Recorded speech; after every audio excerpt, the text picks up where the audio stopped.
কুয়েটে শিক্ষককে লাঞ্ছিত করার ঘটনায় ক্লাস বর্জন করেছেন শিক্ষকরা। আরো জানাতে সরাসরি যুক্ত হচ্ছেন সহকর্মী নূর ইসলাম রকি। রকি, শিক্ষকদের ক্লাস বর্জনের সর্বশেষ পরিস্থিতি কি জানাবেন?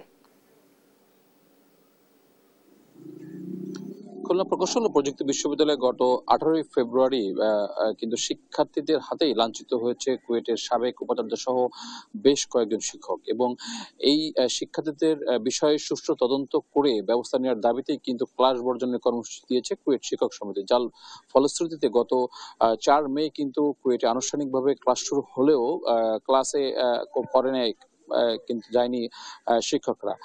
যার কারণে কিন্তু আজ দ্বিতীয় দিনের মতো কুয়েটে ক্লাস বর্জন অব্যাহত আছে, এবং আমরা যেটা জানতে পেরেছি যে কুয়েটের যে শিক্ষক সমিতি আছে, শিক্ষক সমিতির একটি সাধারণ সভা এখন অনুষ্ঠিত হচ্ছে। এই সাধারণ সভা থেকে কিন্তু পরবর্তী নির্দেশনা আসবে আসলে আন্দোলনে তারা কোন দিকে মোড় দিচ্ছে।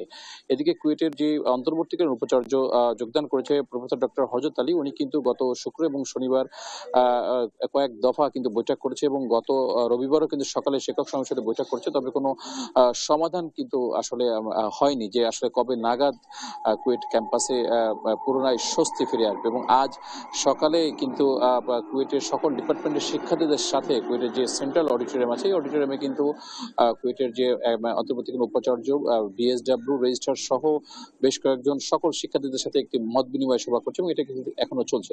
তারা শিক্ষার্থীদের কাছ থেকে আসলে কিভাবে কুয়েটের স্বাভাবিক পরিবেশ ফিরিয়ে আনতে চায় সে বিষয়ে মতামত দিচ্ছে।